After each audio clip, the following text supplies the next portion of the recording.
What up, though, Detroit? This is Tamesa Bailey back here at the Moondog Cafe on Linwood, and you know what that means. We're in store for another candidate conversation. Today, I have with me Esther Haugabook, and this is very special for me because Esther is actually my neighbor. We met at the LaSalle Gardens Community Association meetings, and so I'm very excited to have her here because she is running for Detroit City Council. So, Esther, tell me your story. Where are you from in Detroit? Well, I am a lifelong Detroiter. Born and raised on Virginia Park, where I currently reside. I am currently on the LaSalle Gardens Community Association representing our community as the vice president because I love this community. I decided to stay here when so many people were moving away and they were looking at boarded up houses and vacant lots and trying to go someplace better. And I said, we can make better right here. Why would I move away from this beautiful neighborhood, from this wonderful city and this rich culture instead of helping to rebuild it? So I'm here. I've been involved in the community, the Virginia Park Citizens District Council for 12 years. I started out as a committee chair, and then I was vice president and then president. Just love the city. I was working with the city of Detroit to help with the rezoning and the planning for the Virginia Park area, as well as helping to get funds into seniors' hands for home repair.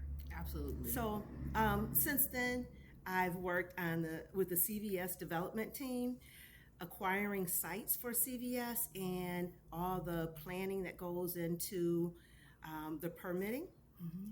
All the way up through permitting, site selection, acquisition, and planning for permitting. And then I worked at the Michigan State Housing Development Authority for 15 years, working with developers to build affordable housing in Southeast Michigan and advocating for developers here because often they would get stuck in the pipeline and there were barriers there. So I worked to advocate for them and to get that housing here, and with communities to get funding for places like this, storefronts and business, building up those communities across the state of Michigan. And I currently work at HUD in community planning and development, and I manage a portfolio of millions of dollars across the state of Michigan to make sure that roofs get fixed and shelters stay open. So I have a good understanding of funding at the local, state, and federal level, and the barriers that are there, and how to get those funds into cities so that we can revitalize neighborhoods. And that's the reason that I'm running for council, because I want to bring that experience, that expertise in to help to rebuild our neighborhoods that really haven't gotten the attention that they need since prior to the recession in '08. So I'm here to serve the city of Detroit, the residents of the city, to listen to you, and then to take you with me to that council seat so we can get this work done together. Yes. Oh my gosh, that's great, because I feel like you have the skill set, you have the mindset for what needs to happen.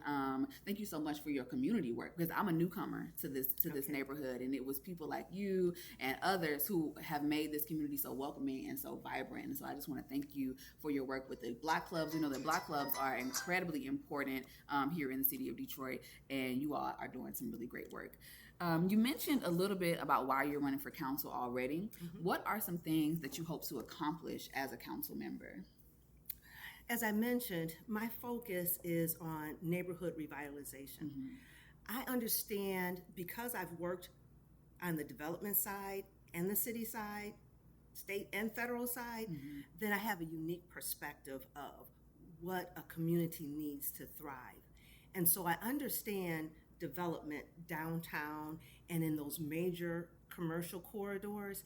It's so important for our city to be a vibrant city that attracts more business, which means more job, and it increases tax revenue. Absolutely. So that's very important. I support it. However, some of our neighborhoods have really been left behind and have had so much disinvestment. There's so much opportunity there. And so because I've worked in communities before, I understand those elements that the community needs. Yes. in order to help it to thrive. So what I want to do is empower neighborhoods, working with community organizations, faith-based organizations, and the leaders in the community so that they can rebuild their communities. We can bring funding in, grants, technical assistance, supporting small businesses and local entrepreneurs, as well as bringing in both affordable and workforce housing. We have a lot of people who are starting out and they can't afford these homes. People are spending more than 50% of their income on housing. And you should be able to spend 30%, that's called affordable. If you spend 30% of your income on housing, and that's my goal, is to bring in affordable housing and to rebuild our commercial corridors so that the residents have the services that they need close by. And instead of vacant lots, we have a beautiful city again. I've seen it before, and we're going to make it happen together. Yes. Oh my gosh. Thank you so much for your community orientation about that, because we've been hearing so many conversations about downtown versus the neighborhoods, what the community wants. It's not necessarily what is happening, and downtown is getting a lot of attention, but what about out here? What about in our communities where we live? So that kind of perspective is going to be totally vital for the next phase of this next city council. So you spoke a little bit about what you're already doing as far as your community work. So we can move on now into some of the issues, right? Some of the big issues that have come up during this election cycle. And one of those issues is transportation. Yes. We know that Detroit is a car city. We know that Detroit put the world on wheels, but there are still a lot of people who don't have access to reliable transportation, and DDOT has seen a lot of issues over the years. So because transportation has become such a big issue, I think most of the mayoral candidates and some of the city council candidates have taken a ride with Brother Cunningham, who is one of the biggest transportation advocates here in the city. So have you ridden with Brother Cunningham? What was that like for you? And then also, what is your vision for transportation in the city of Detroit? So I had a wonderful opportunity to go on a ride with Mr. Cunningham. Yes. I just love his passion for transportation and helping others. So I did go on a ride, and let me say a little bit about my background. My father was a bus driver from around 1950 till 1980. Wow. And so I grew up like we would sometimes meet him on the route and jump on the bus and ride with him. He may have us jump off at the Mott's Hamburgers and go grab some hamburgers and go across the street and get back on the bus with him. I mean, it was great. But I also understand the challenges for the bus drivers, for ridership, because I rode the bus to school, high school, taking either the Linwood or Dexter bus, taking it down to McNichols, and planning out to take the route that was closest to the school. In case that McNichols bus didn't come, I could walk. So I understand, and the buses ran better then than they do now. So when I went on the bus ride, I had an opportunity to talk to a lot of people about what their issues are. I see issues in the city of Detroit, including transportation, but to hear directly from the people who are being impacted is really important to me, and that's something that I plan to do throughout my time on council. I will continue to talk to everyone. So back to transportation. All right. Safety and security is an issue. Yes. Clean buses, that's an issue. But most important are buses that come on time so that people can get to school and to work on time instead of having to catch a bus an hour early just to make sure that a bus comes within the time frame that they need to get to where they're going. Absolutely. And to get home at night. So I support increasing the buses, particularly on the major bus lines. Yes. We've had a conversation about that, and then also just making sure that those buses are in good shape. Right. So that they can go out. Are all the buses that we have working, or do they need repairs? Let's start with that. And get these buses out. What do we need to do in order to do that? Funding. Yes. Funding is so important. And because I have worked with funding at every level, I would look at funding from a regional level, getting the regional system going and bringing in that funding, as well as funding from the state Yes. and federal. I know we have this issue with federal government right now.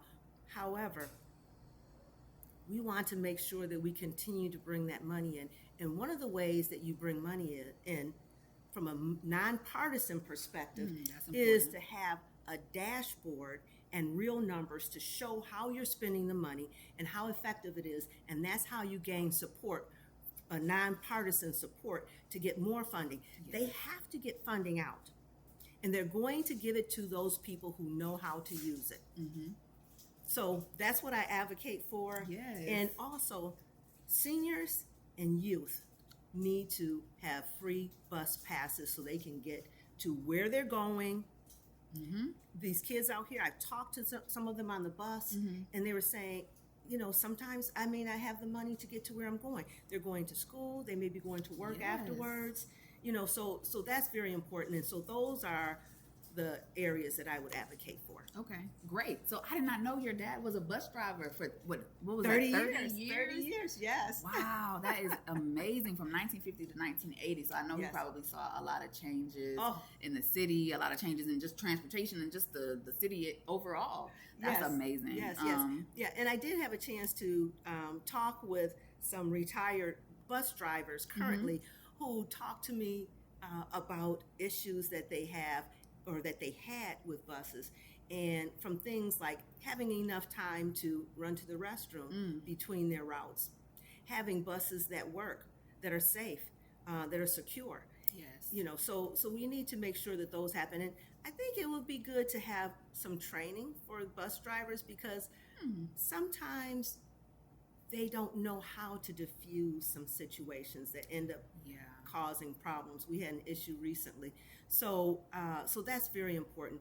We need to support our bus drivers.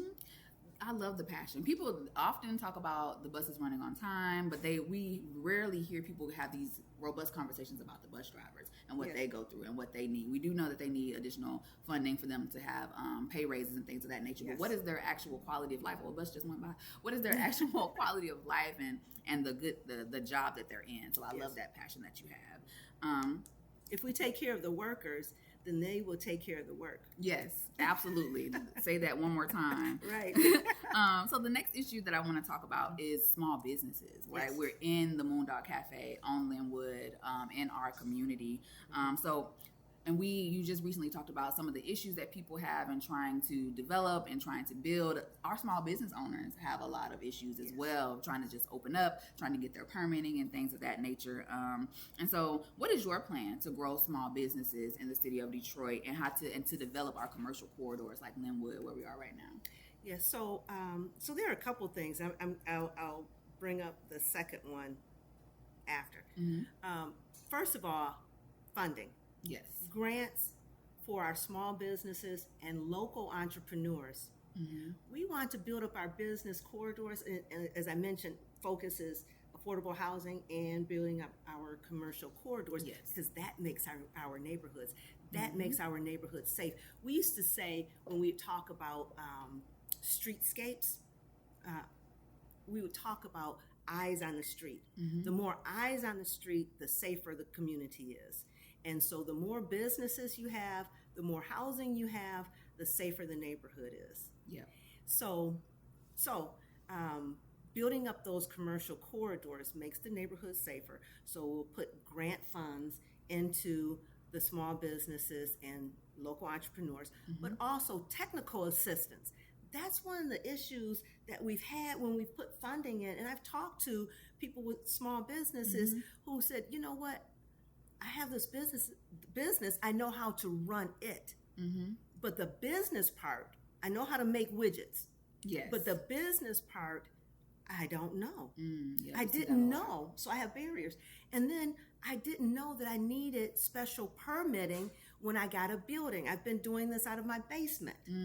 And so having that technical assistance available to help them go from their basement to a storefront and everything that they need for that, having it in one hub where they get the assistance that they need. Wow, that would be transformative. Yeah, for a lot of our small business owners. Yeah, and having that access so then they can overcome the barriers, because there are barriers.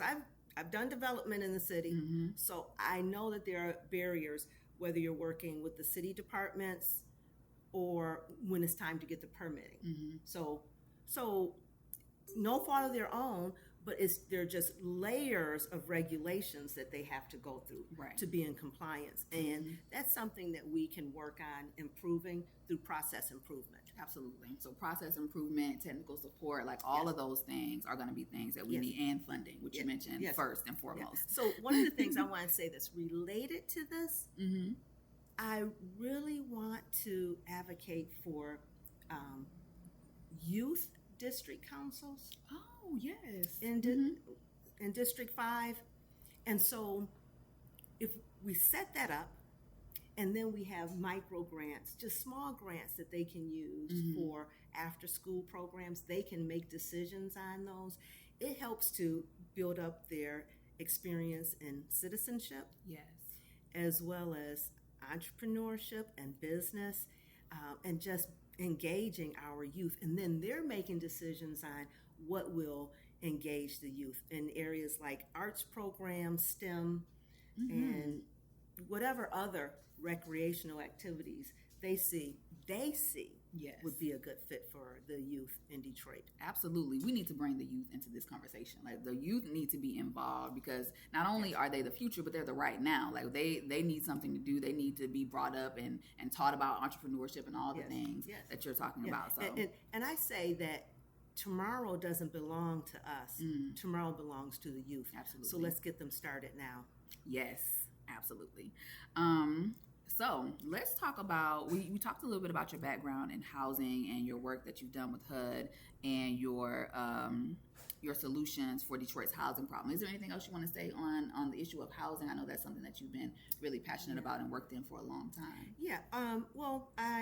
So besides HUD, I work with the Michigan State Housing Development Authority. And as I mentioned, I've worked with developers in the past, from large developers to smaller developers who had the funding to complete a project, but they don't always have access to the big projects. But our neighborhoods have plenty of opportunity for developers at every level. So bringing them in to the neighborhoods for the housing and commercial development, but also, I know we're going to talk about this later, but community benefits. I would I would really like to, if you don't mind me touching on that now, I would really like to educate our residents on community benefits and the ways that we can use them long term, not just, there's the old adage about teaching someone to fish and they'll eat for a lifetime rather than giving them a fish. And so, and that is where I come from when I talk about empowering communities and educating them, so that if you're going to ask for community benefits, don't just ask for the job. Ask for the funds to rebuild your commercial corridor so that you and your children can have a business. That is something that you can pass on to generations. A job is over once you leave. So once the construction stops. That's right. So it's very important for us to use community benefits wisely. If we're giving incentives to corporations, then we want them to be part of rebuilding our neighborhoods. Investing in our housing, investing in our commercial corridors. So that's my last piece on that. I think that there are so many opportunities for public-private partnership. I am not against big business. I support big business. I love you. Let's work together. Because as we build our neighborhoods, then the big corporations have more support for their businesses. It's a win-win. So we can make it happen. Yes, and the people have to win. The people have to.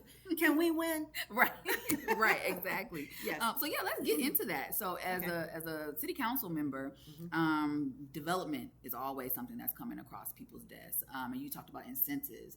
Tax abatements are things that developers get where they don't have to pay a certain amount of taxes because they're doing a big development. And those are controversial, right? This is controversial for businesses to get breaks on their taxes because Detroiters a lot of times feel like they don't get any breaks on their taxes. And so we kind of hear those issues go back and forth. And so one of the biggest development issues that's coming down the pipeline for the next city council is with the Renaissance Center. Yes. I believe that Dan Gilbert and Bedrock acquired the Renaissance Center, and now they have some plans. We've heard of demolition. We heard they're going to, turn it into Navy Pier. We've heard so many different things. So what is before we get into the conversation about the tax abatements, what is your sort of ideas or thoughts about what the future of the Renaissance should be and the future of those buildings? I remember, well, I won't say what age I was, but I remember when I first went down with a class to the Renaissance Center, and it was just so awe-inspiring. It was a maze, it was big, it was beautiful, it was fresh, it was new, and the Renaissance Center has become an icon for the city of Detroit. It's part of the skyline, and I have to say, along with so many other Detroiters, we hate to see that icon leave our sky.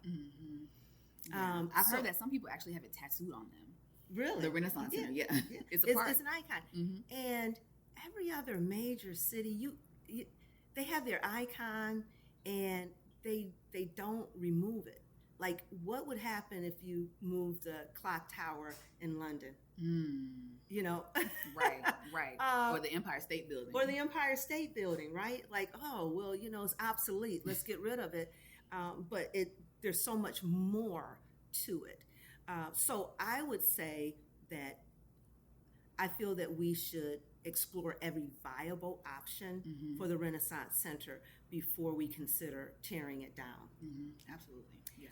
I am a reasonable person, so I yield to superior ideas, superior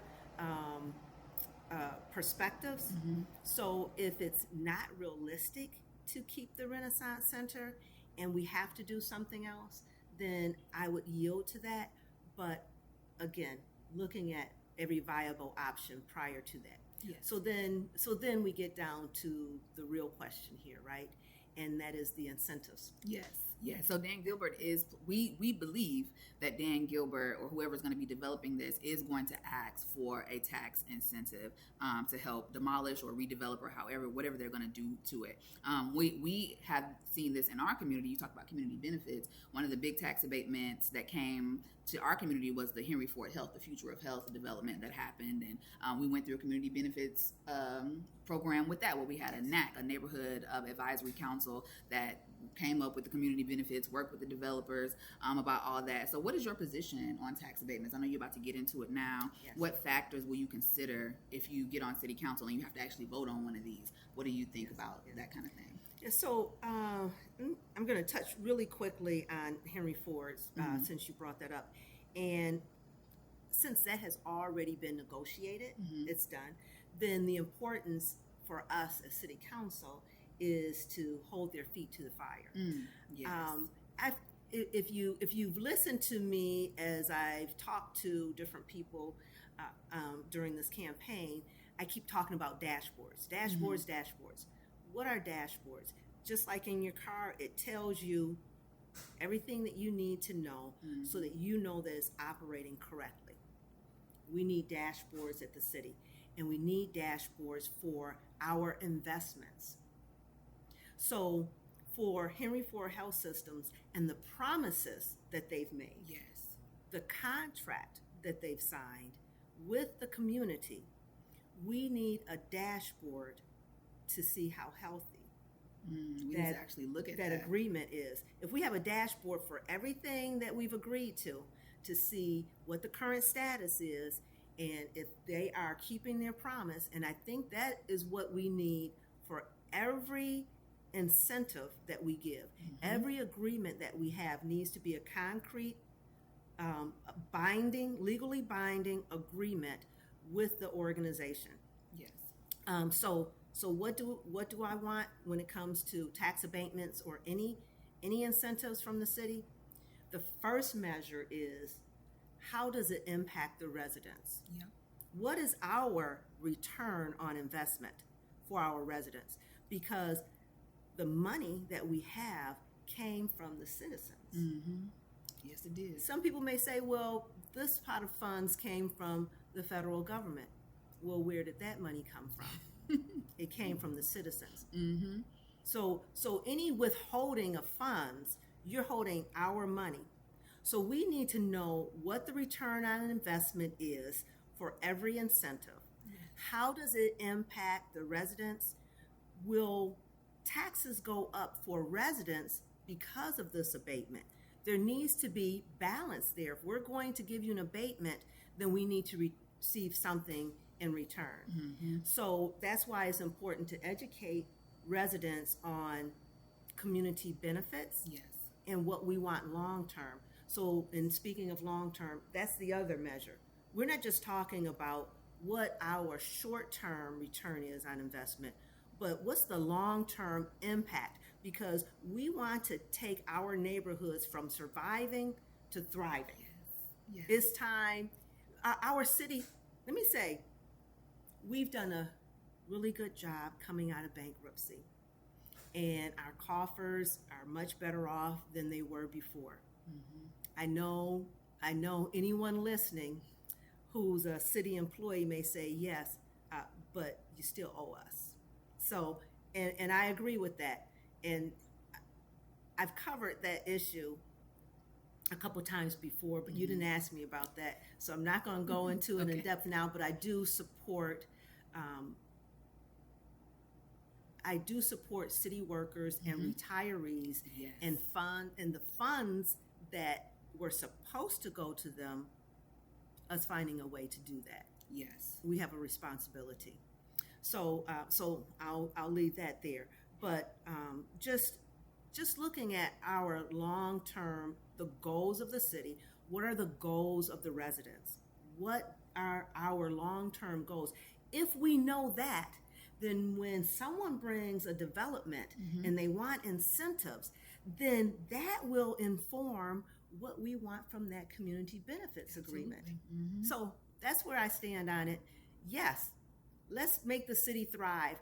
We can give incentives, but they have to be tied to something that's tangible for the residents. Absolutely. It has to work for the residents. I really love that perspective because we do have these community benefits ordinance and these community benefits activities, but we want to make sure that the residents are actually benefiting. And then the other thing you talked about was accountability and dashboards and making sure that if we put this on paper, that these developers are actually doing it and that it's going to have some long-term benefits. So I really appreciate you saying that. So now getting into really the last few questions, this is campaign season. This is an election. It's like a lot of people running for all of these different seats. But in the event that you are unsuccessful in this race, which we don't speak any negativity, but in the event, how will you continue to make an impact on the community? Well, I'll continue with the work that I've been doing. I've had 30 years of experience in real estate and community development. Yes. As I mentioned, with the Virginia Park CDC, CVS, MISTA, and HUD, 30 years. And so I will continue to use my expertise to help in the community. I have been looking at some major issues and considering if I may want to do something else that would impact our neighborhoods. And that's something that I would consider, but I'm really expecting to get on city council because I know I can make a difference. I know that I listen well. I know that I'm a bridge builder. Sometimes at MISTA, when there were issues, they would call me the diplomat because I could bring the sides together to come to a win-win solution. And I am very solution oriented. In fact, sometimes my family are like, not your problem to solve. So, but yeah, so I am so excited at this opportunity to get on council Yes. and to make a difference in District 5, but all of the city of Detroit. I can't wait to get in there. I'm ready to get started. I am doing my research now so that on day one I can get started on these projects. Like I want, in 100 days, I want to see a difference. I want to start programs and initiatives. So I'm excited to do that. But if for some reason you decide that someone else is a better candidate, that someone else can do more for you on city council, then I still love you. And I would look at some of these other opportunities I might decide to jump into to still impact the city. Well, that's an excellent answer. We know that you're going to be involved no matter what, but there is a possibility that you would actually be on city council. So that is exciting as well. And then the last thing is, how can people get in touch with you? How can they tap in with your campaign, volunteer, whatever? How can they get with you? Thank you. Thank you for asking. Volunteers, come on. Okay, so my phone number is 313-403-4770. You can go to my website, Esther Haugabook for Detroit.com, and let me put that up because of spelling. This is probably backwards, but Esther Haugabook for Detroit.com, and we need volunteers. And go to my site. Maybe you can't volunteer, but you can donate. We do need money. We need money to get the word out. That's the main thing we need to do, is to get the word out so that people know that they have a really viable option for city council. Yes. Someone who will hear them, who will work with them. And when I'm there, please talk to me. I'll be out in the community talking to you with monthly city halls and working with the CACs as well, because I really want to stay in touch and for us to work together. Yes. But also, so you can donate. If you can't help with the volunteer, donate. If it's $5, $20, maybe you've got a lot of money and you want to give the maximum, $2,450. Let them know. Okay? Let them know. Just, come on, donate. So go to my website and do that. I really appreciate everyone. I appreciate everyone's comments because it does inform my decisions. So thank you. Thank you for this opportunity too. No problem. We need the passion, we need the skills, we need the community orientation, we need all of that on city council. So you would be amazing in that spot, I already know. So yes, everybody, thank you so much for tuning in. This has been another candidate conversation with Tamesa Bailey from We Own Everything, and I will see you guys in the community. Bye.